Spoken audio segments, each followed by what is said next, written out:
Тәуелсіздік тәңір сыйы. Осы бір баға жетпес еркіндікті алғалы 30 жыл көлемінде ел дамуының қарқыны ең әуелі отан қорғау саласының жаңаруында. Соның ішінде шекара қызметі өз деңгейін арттырып келеді. Жаңа технологиямен жабдықталып, шекара шебін қорғауда сақшылар қырағылығына тағы бір рет куә болдық. Айналаға достық тілеп, қас болғандарға қас-қaya қасарысып, бір қас қанымыз қалғанша елімізді қорғаған көкбөрінің ұрпағымыз. Осының айқын бір дәлелі Тұщы құдық шекара бөлімшесінің сақшылары.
Ағымдағы жылдың қараша айында Қазақстан Республикасы ұлттық қауіпсіздік комитеті шекара қызметінің Қызылорда облысы бойынша департаментінде мемлекетіміздің тәуелсіздігіне 30 жылдық мерейтойының босағасына тарту ретінде халқымызға арналған жүрек жарды қуантарлық сүйінші жаңалық орын алды. Елбасымыздың ықпалымен, шекара қызметі басшыларының көмегімен өңірде 3 бірдей шекара бөлімшелері жаңартылып, тұсауы кесіліп, жеке құрам жаңа ғимараттарға қоныстандырылуда. Бұл дегеніміз мемлекетіміздің жер аумағын қорғаудың, халқымыздың өз үйім өлең төсегім деп алаңдамай бейбіт өмір сүрулерін, алаңсыз тыныш ұйықтауларын қамтамасыз ету болып табылады. Сонымен қатар ішке, сыртқа контрабандалық алмасымдардың, заңсыз қаржы мен контрабандалық тауарлардың қару-жарақ пен экстремистік және террористік саяси шайқалту әдебиеттерінің заңсыз өткізу жолын кесіп, болдыртпау деген үзілді-кесілді қауіпсіздіктің алдын алу шараларының негізі. Саяси экономикалық тұрақтылықты нығайтады. Аталған бөлімшелердің біріне жаңартылған Тұщы құдық шекара бөлімшесіне өз көзімізбен көріп, танысу мақсатында жолға тарттық. Көк туымыз күнді көмкеріп, егемендікке сапар шектік. Ол теңдессіз тәуелсіздіктің жемісі.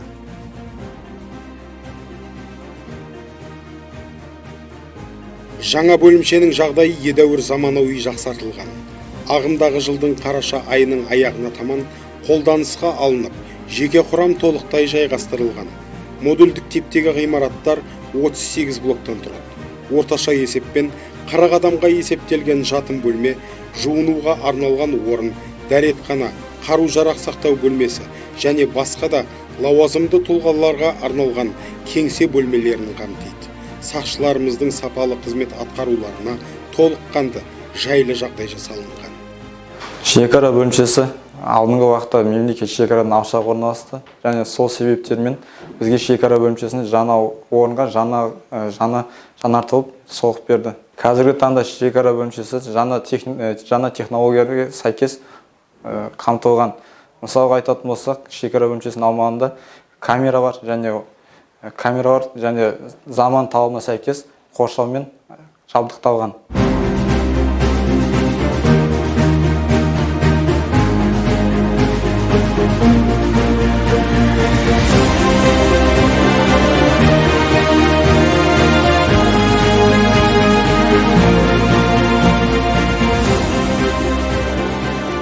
Тәрбиелік жұмыстары уақытылы өткізілуде, сапалы.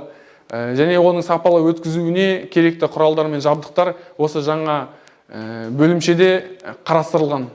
Қазақстан Республикасының 30 жылдығына орай бізге қос кітап шығарылды. Ол мемлекеттік шекара және арнайы қызметкерлердің хроникасы. Және де Қазақстан Республикасының 30 жылдығына орай осындай журналдармен қамтылдық.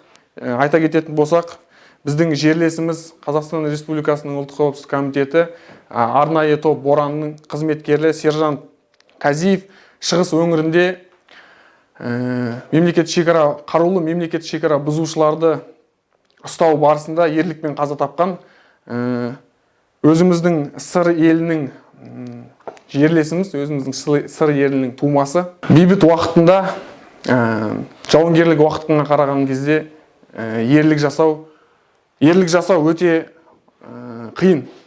Бірақ та өзіміздің жерлесіміз сыр бойының азаматы бейбіт уақытында ерлік көрсетіп, ерлікпен қаза тапты.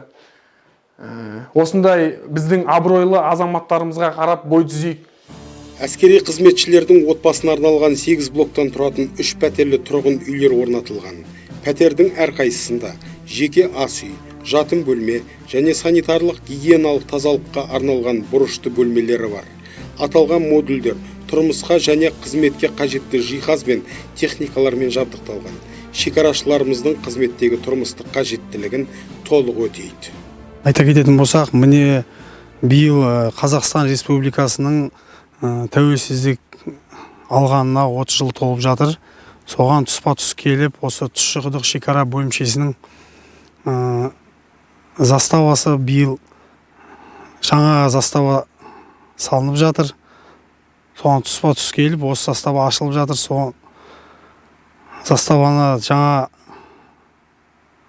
жағдайлармен айта кетсек болсақ, бұл застава өте қызмет атқаруға қолайлы, және де әскери қызметкерлерге өте ыңғайлы жағдай жасалған. Қызметтен кейін де және қызметке дейін де. Сондай-ақ иттерге арналған питомник, әскери мүліктер мен азық-түліктерді сақтауға арналған қоймалар және дербес жанар жағармай құю станциясы орнатылған. Қысқасы, бөлімшенің шалғайлығын білдіртпей, шекарашыларымыздың тұрмыстық жағдайларының барлығы жасалынған. Бұл ең бірінші кезекте мемлекеттік шекарамызды күзету мен қорғаудағы тапсырмаларды сенімді түрде атқаруға ықпалын тигізеді.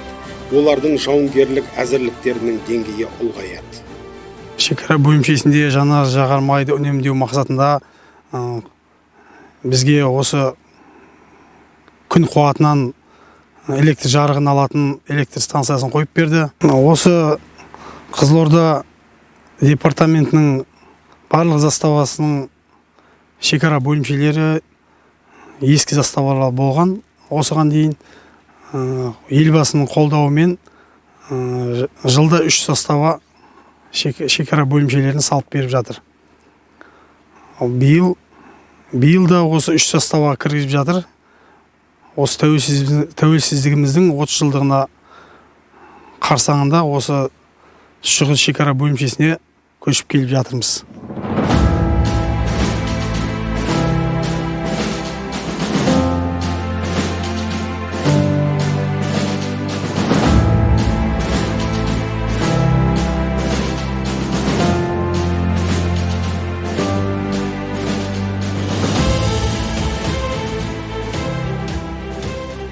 Жаңа застава мен ескі заставаның айырмашылығы, ескі застава шекара сызығынан өте алыс орналасқандықтан мемлекет шекара күзетуде қиындықтар туғызатын болатын. Және де осы жаңа застава мемлекеттік шекараның сызығының бойында орналасқан. Сол себепті біз қазір шекара нарядтары жылдам әлі сапалы мемлекет күзетудегі уақытысында орындауға біз мүмкіндік алдық. Ең маңыздысы, бөлімше смарт-пост ақпараттық бағдарламалық кешенмен жабдықталған. Қарапайым сөзбен жеткізгенде, ақылды шекара бөлімшесі. Ақылды дегені айнала бейне камералармен, күндіз-түні онлайн режимінде департамент және шекара қызметінің орталық аппаратымен байланыста ұстап, сондай-ақ бөлімшедегі орнатылған монитор арқылы кезекші бақылауында болады. Бөлімшеге 50-100 метрдей қашықтықта қозғалыстың пайда болғанында датчиктер іске қосылып, бөтен объектілер мен субъектілерді камералар автоматты түрде скриншот жасап, басқармаларға тез арада жеткізіп дабыл береді. Камералар тәулігіне орташа есеппен басқармаға 250-ден астам жеке құрамның көліктердің, тіпті жабайы жануарлардың қозғалыстарын анықтап, олардың скриншоттарын тез арада жеткізіп отырады. Сонымен қатар, жүйе интеллектуалды түрде сараптама жасап, дербес дамып отыратын ақылға ие құрылғы. Яғни, бұл кешеннің басты мақсаты бізге сеніп тапсырылған жеке құрамның өмірін әртүрлі төтенше жағдайларда аман алып қалу. Белгісіз адам көрінді. Қалды.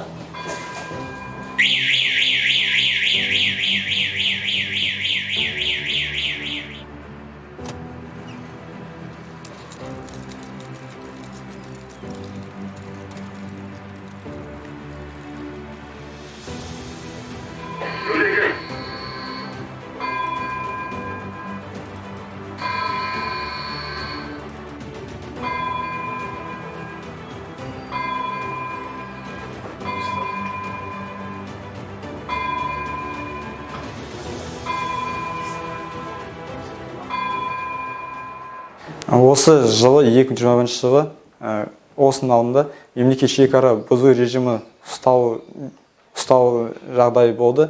Осы жерде екі Қазақстан Республикасы азамат және Өзбекстан Республика азаматтары ұсталды. Және осы қазіргі кезде енді осы камералар орнатылса, бұндай мемлекет шекара бұзу режимдер болмайды деген ойдамыз. Себебі ол осы заң бұзушылықтардың алдын алуға бағытталған технологиялардың бірі деп саналады.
Алдағы уақытта осы Қазақстан Республикасының президентінің және өз Қазақстан Республикасының халқының сенімін жоғары деңгейде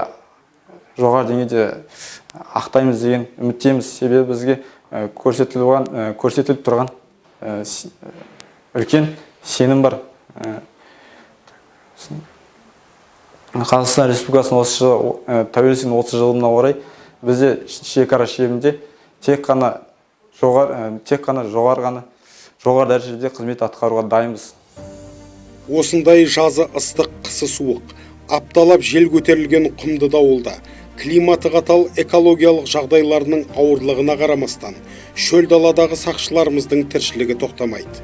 Демек, мемлекетіміз бен бізге сеніп тапсырылған аманатқа адал болып, азаматтарымыздың бейбіт өмірін сақтауға және тәуелсіздік табыстарын қорғауға, ел аумағының тұтастығы мен қол сұғылмаушылығын қамтамасыз етуге тәуліктің қай кезінде болмасын, әрқашан дайынбыз.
Saydım taqdırına барлығына өзгенерміз. Жай кездерде мейірімдіміз, жау келгенде өзгереміз. Ел қорғаймыз, мақтау емес, ақтау үшін ел сенімін. Отбасындай отан үшін отбасуға сөз беремін. Шекарада күндіз-түні қорғаймыз елімнің іргесін. Біз барда ешқашан жас ұрпақ қауіп пен қатерді білмесін. Біз шекарада күндіз-түні қорғаймыз елімнің іргесін. Біз барда ешқашан жас ұрпақ қауіп пен қатерді білмесін.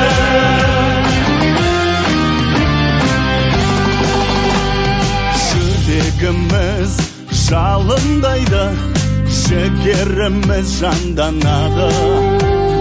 Тірегіміз біз отанның, тілегіміз арналады. Дайын әркез білегіміз, рухымызда алаулаған. Бізге парыз жаудан қорғау, мың абайда сарнады. Шекарада күндіз-түні қорғаймыз елімнің іргесін. Біз барда ешқашан жас ұрпақ қауіп пен қатерді білмесін. Біз шекарада күндіз-түні қорғаймыз елімнің іргесін. Біз барда ешқашан жас ұрпақ қауіп пен қатерді білмесін.